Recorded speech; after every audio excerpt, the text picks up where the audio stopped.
পূর্বের বক্তা এবং বিভাগীয় প্রধান সুচরিতা বন্দ্যোপাধ্যায়, উপস্থিত আমার অন্য দুই সহকর্মী এবং উপস্থিত অন্যান্য শ্রোতা,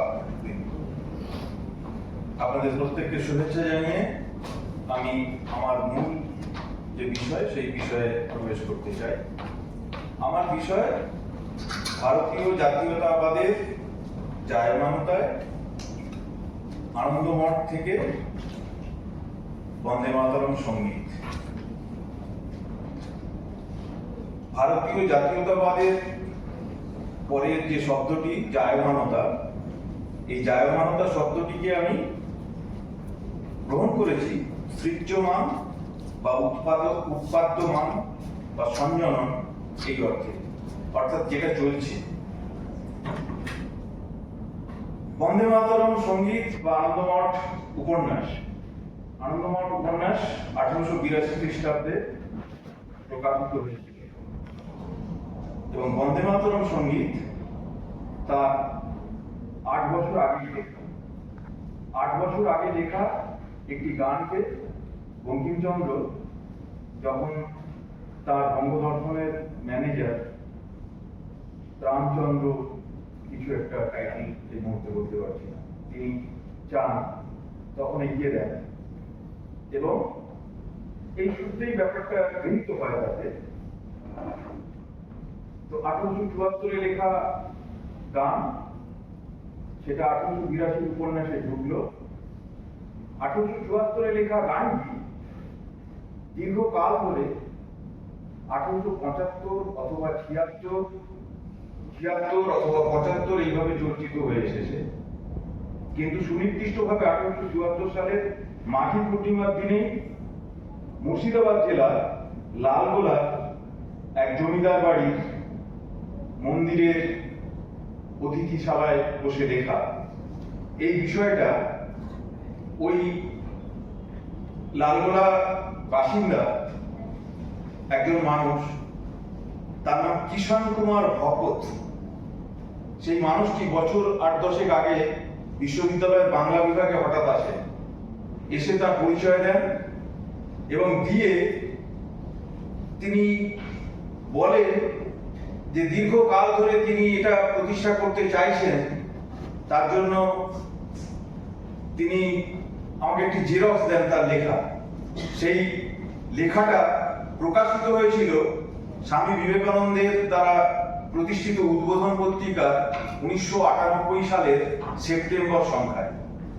সেখানে সচিত্রভাবে 3টি মন্দিরে, জঙ্গলের ভিতরে লালগোলার 3টে মন্দিরে 3 ধরনের মূর্তি, মা যা ছিলেন, মা যা আছেন, মা যা হইবেন, এই 3টে ধরনের মূর্তি। মা যা আছেন সেখানে সেই যে দেবী 4 হাত যুক্ত, তার 2টো হাত উন্মুক্ত কিন্তু নিচের 2টো হাত শৃঙ্খলিত, তা তখনও ছিল সেই ছবি সহ 1998 সালে প্রবন্ধ হয়েছে। আর সেটা স্বীকৃতি পাচ্ছে কবে? 2026 সালের 27 জুন। 28 জুন ছিল রবিবার, আজকে হচ্ছে 10 তারিখ। মাত্র 13 থেকে 14 দিন আগে কেন্দ্রীয় সরকার স্বীকৃতি দিয়েছে যে বন্দে মাতরম সঙ্গীত মুর্শিদাবাদের লালগোলাতেই লেখা হয়েছিল। ওই ভদ্রলোক তখন আমাকে বলেছিলেন যে আমার কাছ থেকে তথ্য নিয়ে নানান জনে বই লিখেছে কিন্তু আমাকে স্বীকৃতি দেয়। তখন তার প্রায় 72 বছর বয়স। আমাকে বলে যে আমি এগুলো প্রকাশ করতে চাই। আমি তাকে এখানকার একটি প্রকাশনা সংস্থার ঠিকানা দিয়ে পাঠাই। তারপর তার সঙ্গে কথা হয়, তিনি বাড়ি গিয়ে ওই 72 বছর বয়স, বেশ 2 বছর পরে ফোনও করে যে আমাকে এই করেছে। তারপরে তার সঙ্গে আমার আর যোগাযোগ নেই। কিন্তু সেই প্রবন্ধে তিনি স্পষ্ট ভাষায় 1998 সালের উদ্বোধন পত্রিকায় লিখছেন, 1280 বঙ্গাব্দের মাঘী পূর্ণিমা তিথিতে জানুয়ারি-ফেব্রুয়ারি 1874 মুর্শিদাবাদের লালগোলা রাজের এই শৃঙ্খলিতা কালী মূর্তির বেদিতলে বসে রচনা করেন বন্দে মাতরম সঙ্গীত। বন্দে মাতরম লিখে বঙ্কিমচন্দ্র সমালোচিত হয়েছিলেন এবং পরবর্তী সংস্করণে বন্দে মাতরমকে শুদ্ধরূপে বন্দে মাতরম লেখেন। তো এই যে সঙ্গীত, সেই সঙ্গীত কালে কালে আমাদের স্বাধীনতা সংগ্রামীদের কাছে বীজ মন্ত্র হয়ে উঠেছিল। এবং ওই 1882 সালে আনন্দমঠ উপন্যাসে গৃহীত হওয়ার পর পরবর্তীকালে 1886 সালে স্যার আশুতোষ মুখোপাধ্যায়ের নেতৃত্বে সুরেন্দ্রনাথকে অপমান করার বিরুদ্ধে যে ছাত্র আন্দোলন হয়েছিল, সেখানে কিন্তু ছাত্রদের স্লোগানে আসেন, অর্থাৎ জনপ্রিয় হয়নি বন্দে মাতরম। বন্দে মাতরম আবার কখন ফিরে এলো? 1896 সালে রবীন্দ্রনাথ যখন কলকাতায় জাতীয় কংগ্রেসের অধিবেশনে এটিকে নিজের সুর দিয়ে 7টা পংক্তি তিনি সুর দিয়ে গিয়েছিলেন। তারপরে বন্দে মাতরম তার প্রকৃত উজ্জীবনী ক্ষমতায় আবির্ভূত হলো কখন? 1905-06 সালে। কার্জন যখন বঙ্গভঙ্গ করে দিয়েছে, সেই সময় রবীন্দ্রনাথের ভাগ্নী সরলা দেবী চৌধুরানী তিনি এই গানটি গিয়েছিলেন।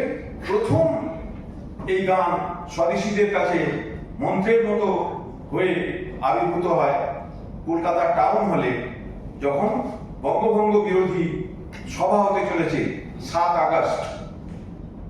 তখন প্রচুর ভিড়ের ভিতর থেকে কেউ বন্দে মাতরম উচ্চারণ করে এবং তারপরে টাউন হলের ভিতরও আন্দোলিত হয় সেই বন্দে মাতরম ধ্বনি। এখান থেকেই সূচনা বন্দে মাতরমের বীজ মন্ত্র হয়ে ওঠে।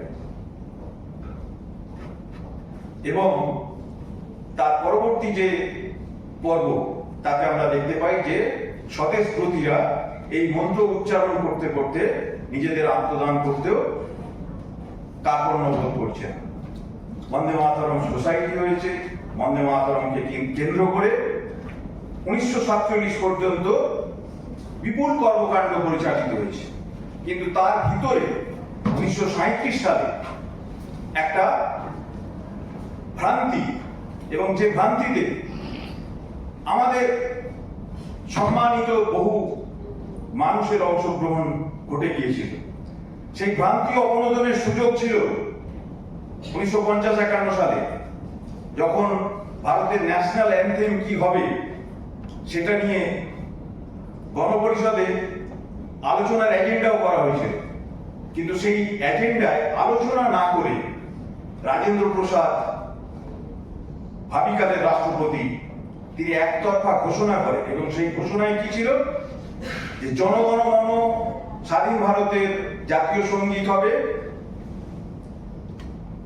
শেষ লাইনে ছিল যে তার সঙ্গে বন্দে মাতরমকেও ইকুয়াল স্ট্যাটাস দেওয়া হচ্ছে, যেহেতু এটা স্বাধীনতা সংগ্রামে একটা বিপুল ভূমিকা রেখেছিল।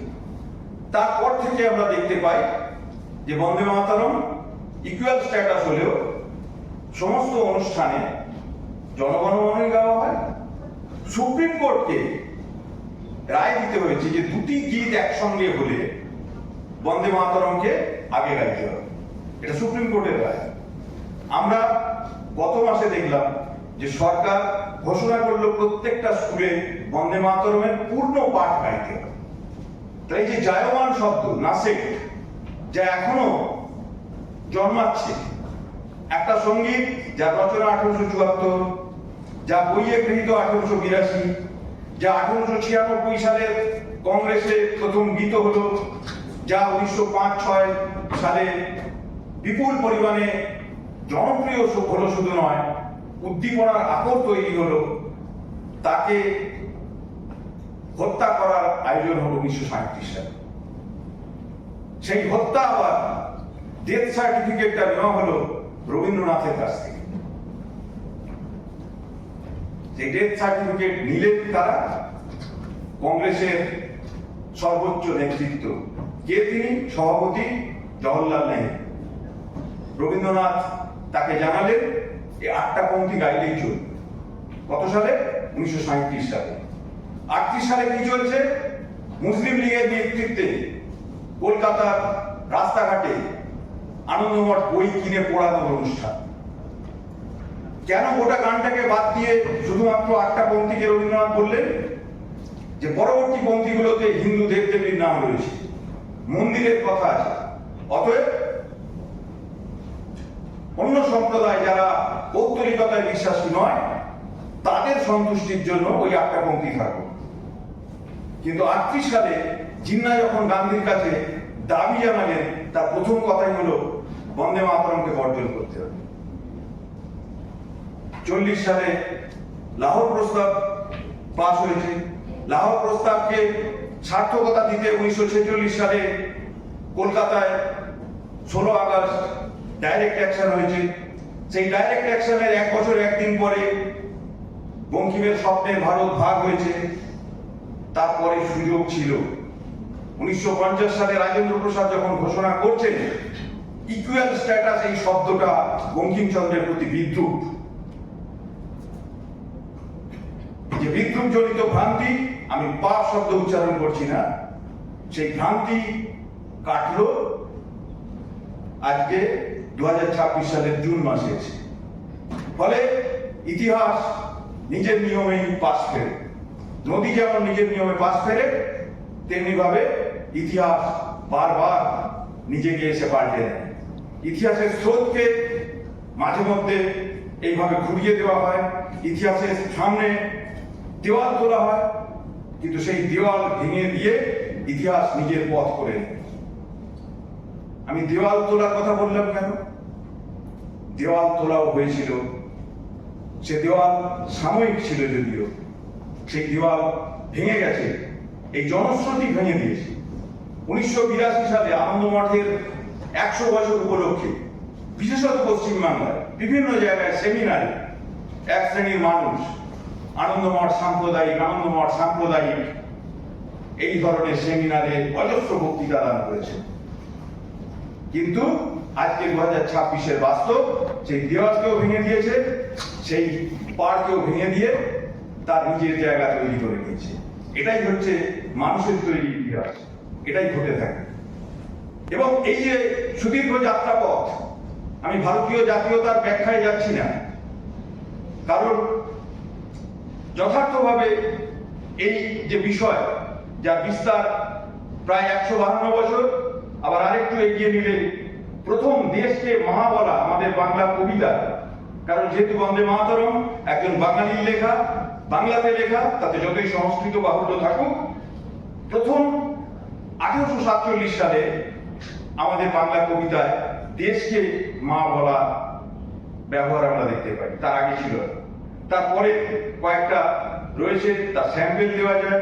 তার জন্য যে পরিসর দরকার সেই পরিসর নেই প্রত্যেক। তাতে আমরা দেখতে পাই যে কিরকম ভাবে এই বন্দে মাতরম সঙ্গীতকে হত্যা করা হয়েছিল। আমি সেই অংশটা, সেই কালটা, সেই কালের ইতিহাসের কিছু জায়গা শেয়ার করে নিয়েছি আমার শ্রোতাদের সঙ্গে। কে শুরু করেছিলেন? ভাষাতাত্ত্বিক জর্জ আব্রাহাম গ্রিয়ারসন। ভাষাতত্ত্ব পড়তে গেলে ম্যাডাম তার নাম বলেন। কি করেছিলেন তিনি? তিনি ব্যাখ্যা দিয়েছিলেন the goddess of death and destruction. বন্দে মাতরমের বন্দিতা মা হচ্ছে the goddess of death and destruction, মৃত্যু এবং ধ্বংসের দেবী নাকি। এবং বলছে দেশকে মাতৃরূপে কল্পনা হিন্দুদের জ্ঞানের অগোচর ছিল। হিন্দুদের জ্ঞানের অগোচর ছিল দেশকে মাতৃরূপে বন্দনা। তার ভাষ্য কি? The idea of a motherland is wholly alien to Hindu ideas. The idea of a motherland is wholly alien to Hindu ideas. অথচ মনুর বাচনে আমাদের আছে মাতা পৃথিব্যা মূর্তি। বেদের বাণীতে আছে মাতা ভূমি পুত্র অহং পৃথিব্যা।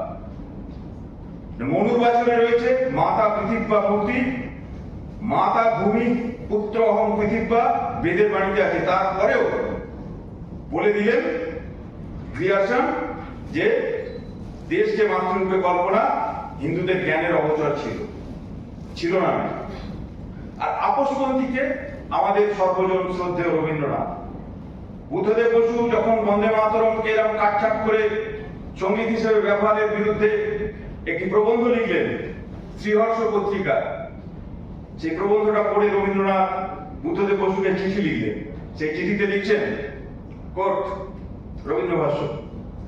তর্কটা হচ্ছে এ নিয়ে যে ভারতবর্ষে ন্যাশনাল গান এমন কোন গান হওয়া উচিত যাতে একা হিন্দু নয়, কিন্তু মুসলমান, খ্রিস্টান, এমনকি ব্রাহ্ম শ্রদ্ধার সঙ্গে ভক্তির সঙ্গে যোগ দিতে পারে।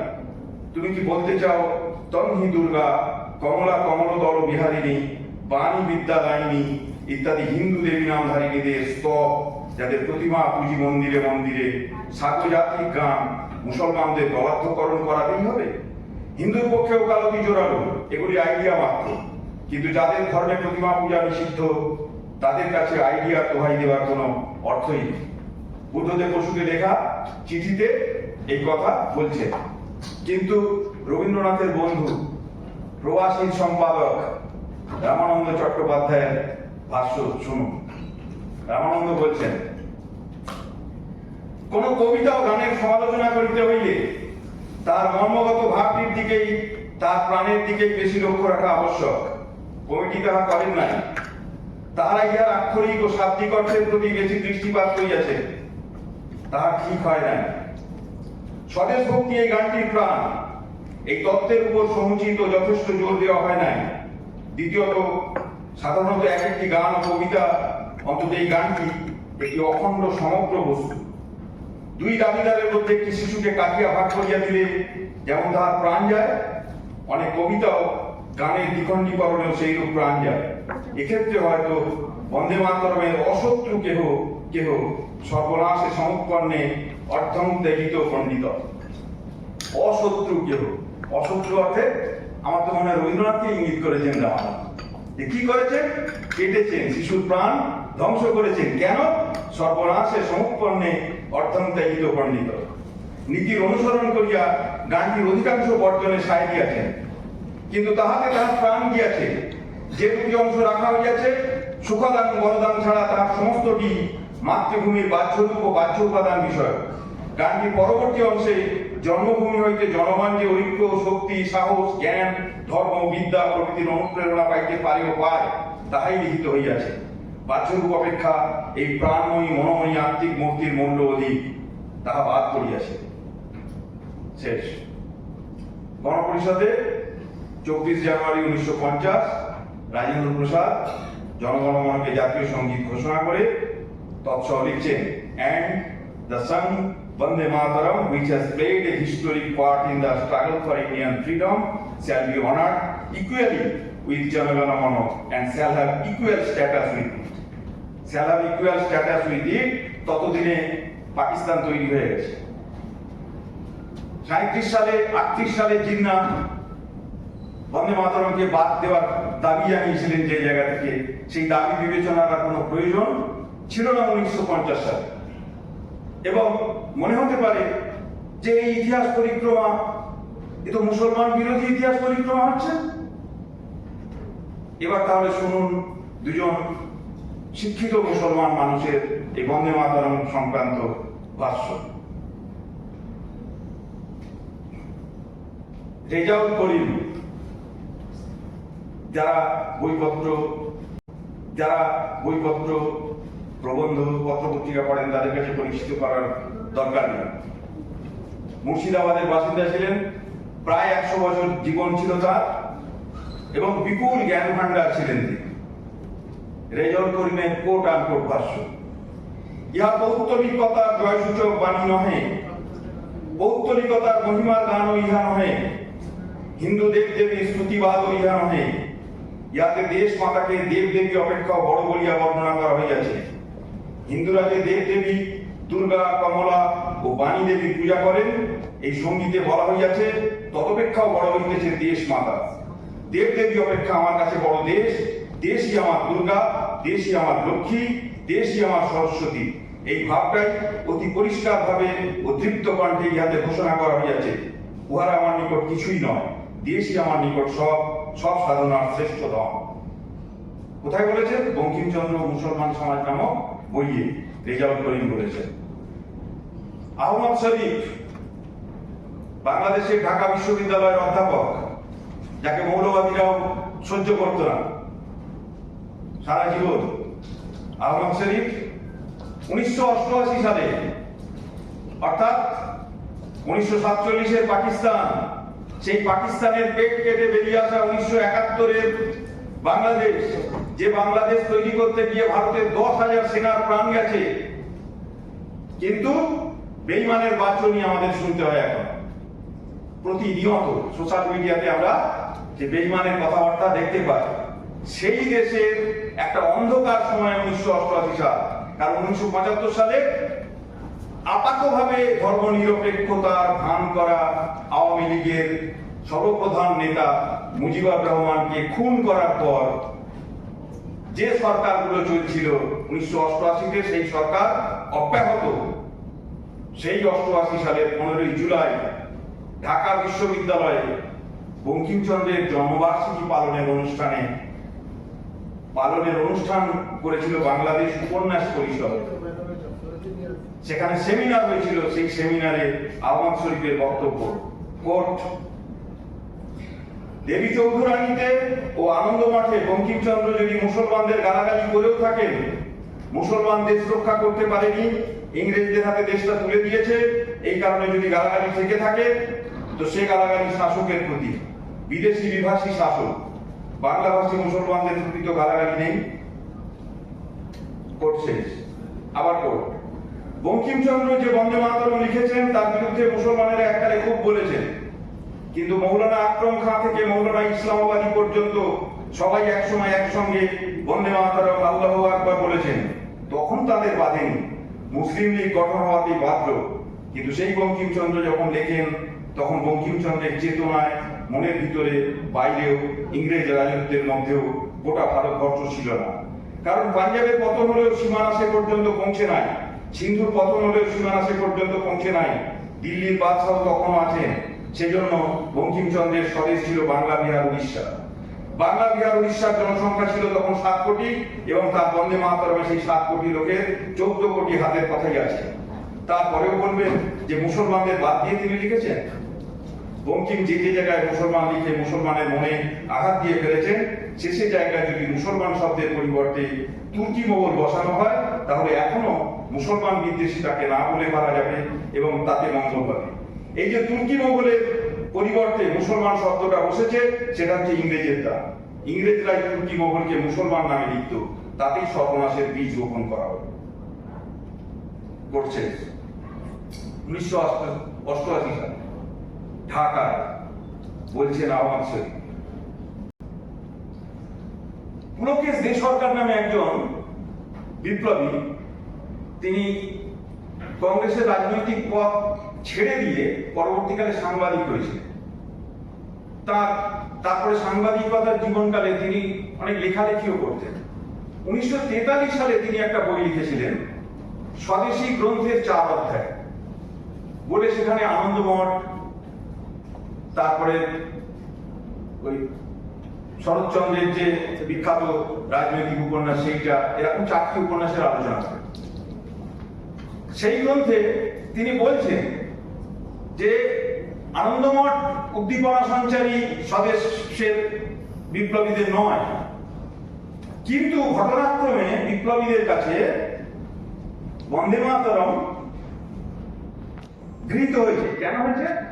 বলছেন, তবু যে আজ বন্দে মাতরম ধ্বনিতে সচকিত হই বা সঙ্গীতকালে দাঁড়ায়, সে শুধু এই জন্য যে তাতে বঙ্কিমের মূল বক্তব্যের প্রতিবাদ আছে। এ বন্দে মাতরম বঙ্কিমের নয়, এ বন্দে মাতরমে ইংরেজের বেত্রাঘাতে জর্জর স্বদেশী রক্তার্ঘ আছে। ইংরেজের বেত্রাঘাতে জর্জর স্বদেশী রক্তার্ঘ আছে। আনন্দমঠ উপন্যাসকে ছেড়ে দাও, কিন্তু এই বন্দে মাতরম তার মূল্য অন্য। স্বদেশীরা রক্ত দিয়েছে, তাই তার মূল্য চিরকালীন। এই ভারতবর্ষ কাটার পরেও যে ভারতবর্ষ আছে, সেখানে তার মূল্যকে খর্ব করা যাবে না। কিন্তু খর্ব করার চেষ্টা আমরা দেখেছি যে কার্যকর থাকি।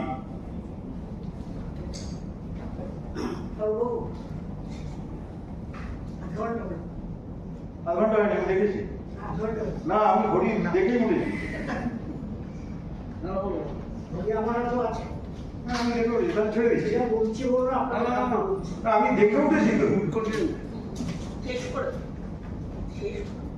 1983 পর্ব। 1983-তে সেমিনারগুলোতে কি ধরনের প্রবন্ধ আলোচনা হতো? আমি একটা লেখা থেকে স্যাম্পল দিচ্ছি। 83 সালে 82 ডিসেম্বরে আনন্দ মঠের শতবর্ষ, মোটামুটি সেই সময় থেকে 83 জানুয়ারি থেকে আলোচনাগুলো শুরু হচ্ছে। একজনের প্রবন্ধ সেখানে আমি কোট করছি। আনন্দ মঠকে কেন্দ্র করে সাহিত্যিক বঙ্কিমচন্দ্রের সামগ্রিক মূল্যায়ন হলে জাতীয় সংহতির ক্ষতি ততটা হওয়ার কথা নয় যতটা আনন্দ মঠ উপন্যাসকে গৌরবান্বিত করলে হওয়ার সম্ভাবনা থাকে। কারণ এই উপন্যাসে যতটা ব্রিটিশ বিরোধিতা রয়েছে বলে অনেকে ব্যাখ্যা করেন, তার চেয়েও বেশি মুসলমান সম্প্রদায়ের প্রতি বিদ্বেষমূলক হিন্দু জাত্যাভিমানের ঘোষণা রয়েছে। করছে আরেকটা কোট প্রবন্ধের ভিতরে, আনন্দমঠ আদৌ ব্রিটিশ শাসন বিরোধী ফকির সন্ন্যাসী বিদ্রোহের প্রকৃত ঐতিহাসিক বা রাজনৈতিক সাহিত্য নয়। করছে আনন্দমঠ যতটা বঙ্কিম সমকালের মধ্যস্বত্ব ভোগীদের সুবিধাবাদী সংকীর্ণ রাজনীতির ব্র্যাকেটে ধর্মীয় ভাববাদে সম্পৃক্ত, ততটা বিদ্রোহী বাংলার ঐতিহাসিক ও রাজনৈতিক সৃষ্টি নয়। করছে উন্নতির সোপান নির্মাণের জন্যই বঙ্কিম আনন্দ মঠের সন্তানদের শত্রু হিসাবে বঙ্গদর্শনে প্রকাশিত রচনার ইংরাজ কেটে গ্রন্থ প্রকাশের সময় জবন করে। উন্নতির সোপান নির্মাণের জন্য, চাকরির উন্নতির সিঁড়ি নির্মাণের জন্য বঙ্কিম নাকি জবন করেছিলেন, কেটে ইংরেজ কেটে। ব্রিটিশ শাসনের পক্ষে সওয়ালের উপযোগী রক্ষণশীল হিন্দু ধর্ম, সাম্প্রদায়িক জাতীয়তাবোধ, মুসলমান বিদ্বেষী সংকীর্ণ মনোভাবের বিশুদ্ধ কথাশিল্প আনন্দমঠ। আবার বঙ্কিম ইংরেজদের পাশ্চাত্য শিক্ষা চেয়েছেন, আবার হিন্দু সনাতন ধর্মের পুনরুদ্ধার চেয়েছেন এবং মুসলমান শাসন ও সংস্কৃতির উচ্ছেদ চেয়েছেন। এইখানেই তার স্ববিরোধ ও শ্রেণী সম্পর্কের দ্বন্দ্ব। আজ 1983 সালের সূচনায় যারা এই পশ্চিমবঙ্গে আনন্দ মঠের শতবার্ষিকী উৎসব পালনে উৎসাহী, তারা জাতির কোন ঐতিহ্যকে গৌরবান্বিত করতে চান? সংহতে না সংহতি, শিকল দেবী না শিকল ভাঙার? এই ধরনের আরো অনেক প্রবন্ধ আছে, আমি সেখানে যাচ্ছি। বিষয়টা হচ্ছে যে উন্নতির জন্য বঙ্কিমচন্দ্র, চাকরিতে উন্নতির জন্য নাকি এটা করেছিলেন। কোন বঙ্কিমচন্দ্রকে বলা হচ্ছে? যে বঙ্কিমচন্দ্র 1874 সালে বহরমপুরে, তখন তিনি জেলা ম্যাজিস্ট্রেট, তার পালকি যাচ্ছিল ব্যারাক স্কোয়ারের মাঠ দিয়ে, সেই মাঠে তখন চলছিল ক্রিকেট খেলা, বেশিরভাগই ইংরেজ খেলছিল, তাদের সঙ্গে দুজন বাঙালি জমিদার ছিল এবং একজন ইংরেজ বঙ্কিমচন্দ্রকে পালকি থামিয়ে হাত ধরে টেনে নামিয়ে গায়ে ধাক্কা দেন। বঙ্কিমচন্দ্র সেই সময় বলেন, আপনারা দেখছেন। ওই লালগোলাপ জমিদার, দুজন জমিদারের মধ্যে, তিনি বলেন হ্যাঁ আমি দেখলাম, এবং তারপরে বঙ্কিমের পক্ষে তিনি আদালতে সাক্ষ্য দেন। মামলা যখন চলছে 1 সপ্তাহের ভিতরে, তখন মুর্শিদাবাদ জেলার প্রধান ম্যাজিস্ট্রেট তিনি বিচারকের ঘরে ঢুকে গিয়ে তারপর বঙ্কিমচন্দ্রকে ডাকেন, ডেকে বলেন আপোষে মিটিয়ে নিতে হবে। বঙ্কিম বলেন আমি মেটাতে রাজি আছি যদি প্রকাশ্য আদালতে আমার হাত ধরে ক্ষমা চায়। এবং সেটাই ঘটেছিল। শয়ে শয়ে দেশীয় মানুষ তারপর বিদ্রুপ করেছিল ওই ইংরেজকে, তবেই বঙ্কিমচন্দ্র সেই মামলা প্রত্যাহার করেছিলেন। সেই বঙ্কিম সম্পর্কে এখানে 1982-83 সালে বলা হচ্ছে চাকরিতে উন্নতির জন্য নাকি বঙ্কিম এসব করেছিলেন। অনেক কথা বলার মতো করে প্রস্তুতি নিয়েছিলাম।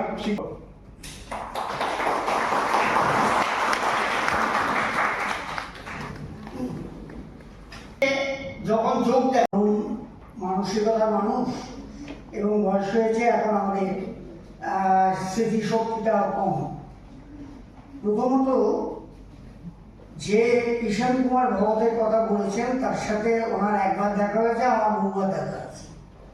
বঙ্কিমমণি প্রায় আসেন, যেতেন, এবং শুধু তার একটি কথার উপর ভিত্তি করে বঙ্কিম সমসাময়িককালের যারা বঙ্কিমের ঘনিষ্ঠ জন, তাদের তথ্যকে আমরা অস্বীকার করব, এবং যারা পরবর্তীকালে বহু গবেষণা করেছেন ইংরেজিতে বাংলায়, কিষাণ চাঁদ কবে উদ্বোধন পত্রিকায় একটি প্রবন্ধ লিখেছেন জানি না, বন্দে মাতরম গান, এবং তার উপর বছর 3 আগে দিল্লি থেকে একটি বই বেরোয়, লেখকের নামটা এই মুহূর্তে আমার মনে পড়ছে না।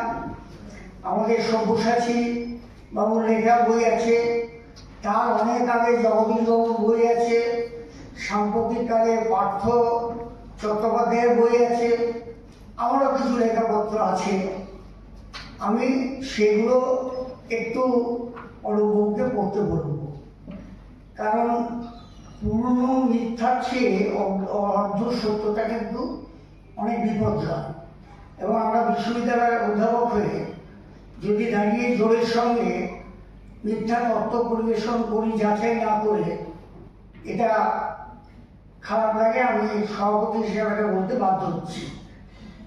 বন্দে মাতরম সঙ্গীত লেখা হয়েছে 1874, এটা ঠিক বলেছেন, কিন্তু লেখা হয়েছে নৈহাটিতে। কেন্দ্রীয় সরকার স্বীকৃতি দিয়েছেন, আপনাকে আমি বিশ্বাস করব। আপনি আমার সাথে তর্ক করবেন না, প্লিজ বসুন। আপনি 28 তারিখে খবরের কাগজগুলো দেখবেন। পলিটিক্যাল পার্টি কেন্দ্রীয় সরকার স্বীকৃতি দিয়েছে 27 তারিখে। এখন এখানে বঙ্কিমচন্দ্রের জীবনের প্রথম যিনি লিখেছিলেন শচীশবাবু, বা বঙ্কিমের ছোট ভাই পূর্ণচন্দ্র চট্টোপাধ্যায়, এবং দীনবন্ধু মিত্র যিনি বঙ্কিমচন্দ্রের অত্যন্ত প্রিয় বন্ধু ছিলেন, তার ছেলে ললিত মোহন মিত্র, তাদের দুজনের দুটো বিবৃতি আছে। বঙ্গদর্শন পত্রিকা বেরোবার সময় কাঁঠালপাড়ায় বঙ্কিমচন্দ্র ছিলেন, যিনি ম্যানেজার ছিলেন তিনি গিয়ে বঙ্কিমচন্দ্রকে সকালবেলা বলেন যে আমার একটা বঙ্গদর্শনের পেজ ফুল হচ্ছে না। এটাকে ইংরেজিতে ফিলার বলা হয়, যে যখন পত্রিকাগুলো আমরা পাই প্রথম থেকে শেষ পর্যন্ত সুন্দর সাজানো, কোনো জায়গা বাদ নেই। আমরা যেমন পরীক্ষার হলে খাতায় বা বাড়ির খাতায় রাখি, বলি যে সেই জায়গাটার মধ্যে ফাঁকার জন্য একটা লেখা দিই। তখন বঙ্কিমচন্দ্র টেবিলের ওপর একটা লেখা ছিল, যে লেখাটার মধ্যে বন্দে মাতরম লেখা ছিল।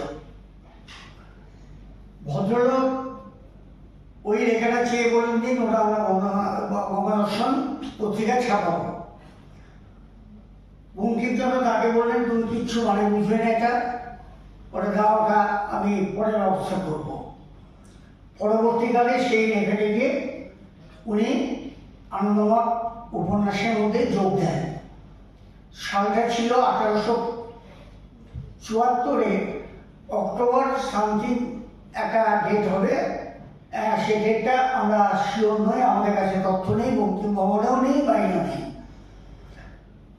দিল্লি থেকে যে বইটি বেরিয়েছে তাতে উনি একজন IRS অফিসার, তিনি লিখেছেন 1875 7ই নভেম্বর বন্দে মাতরম লেখা হয়, first line, without any source.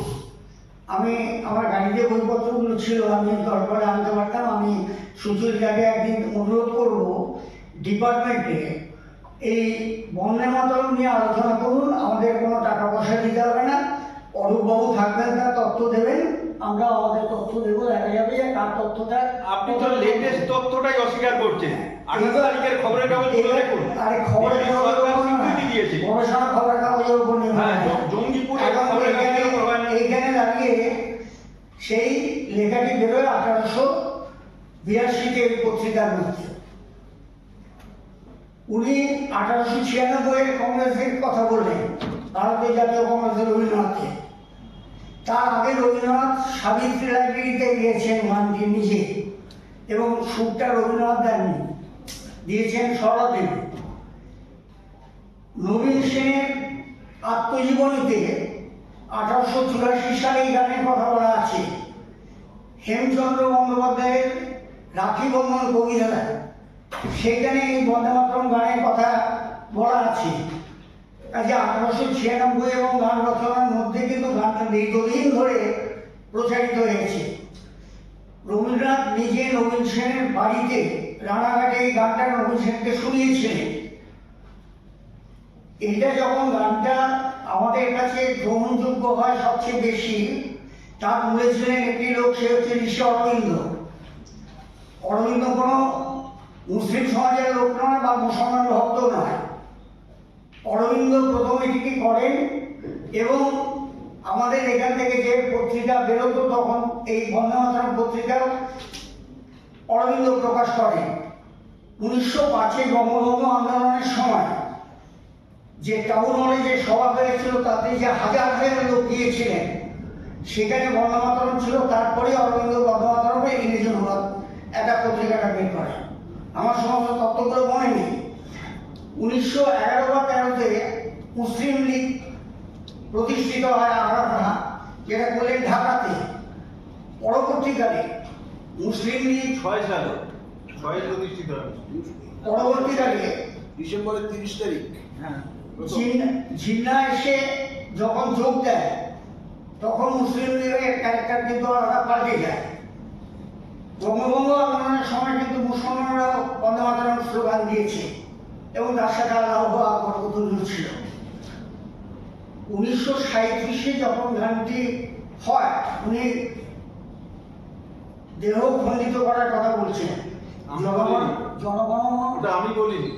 জনগণ দেহ খণ্ডিত করার কথা রামানন্দ চট্টোপাধ্যায় বলেছেন। আপনি আবারও বলছেন। না, জনগণ কি সম্পূর্ণ গান গাওয়া হচ্ছে?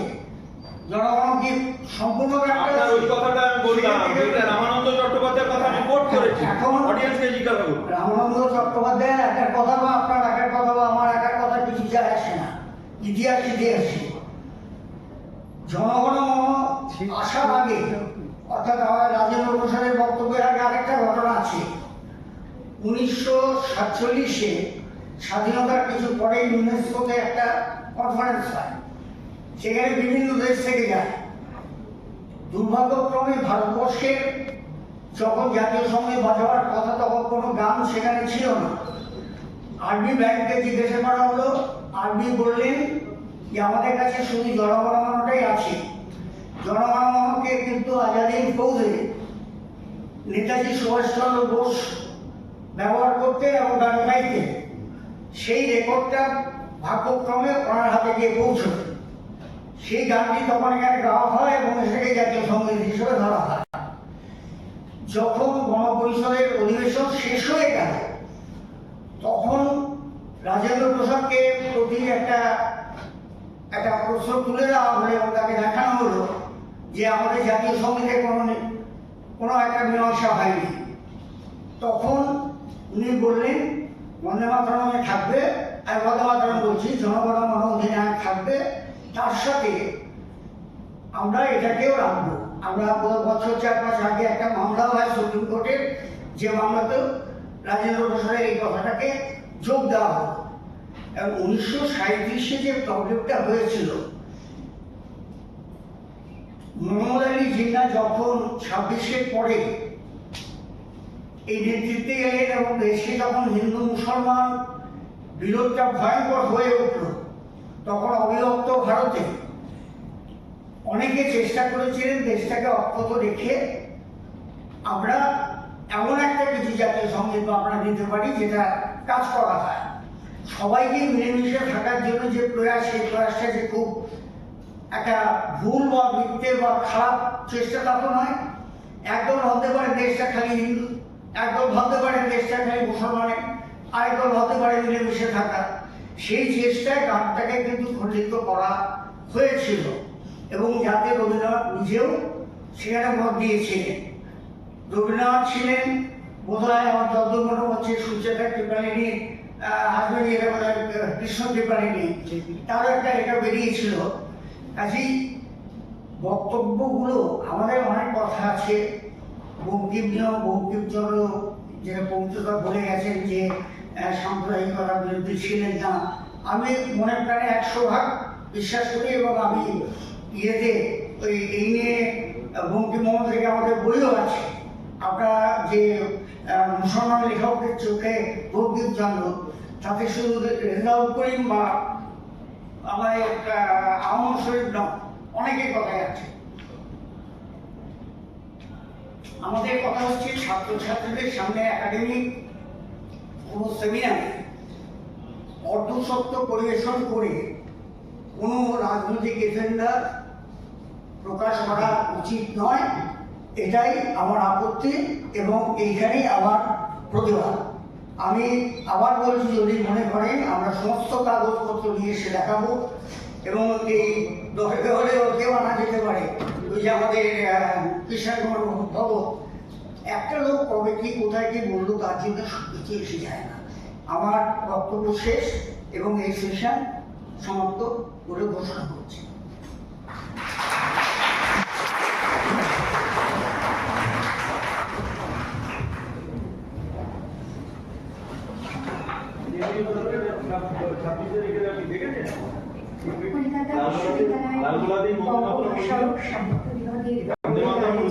লালগোলায় কেন্দ্রীয় সরকার 27 তারিখে এই স্বীকৃতি দিয়েছে, 28 তারিখে দেশের সব খবরের কাগজ লিখেছে, আর সেটাকে আপনি নস্যাৎ করছেন। না, হুগলির বাড়ি ছেড়ে দিন। আমি যে বক্তব্যগুলো বললাম, রামানন্দের বক্তব্য আপনি আমার উপর চাপাচ্ছেন।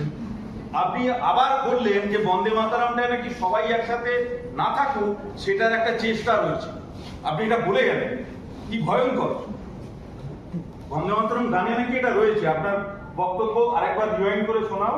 এই কথা তিনি বললেন যে গানটা নাকি ওই চেষ্টা রয়েছে। গানটাকে খণ্ডিত করা হয়েছিল ওই চেষ্টার জন্য। সবার শেষ ব্যাস। সভা শেষ করে সে ঠিক করেছে, তাতে কিছু যায় আসে না। শ্রোতারা বুঝে নিয়েছে।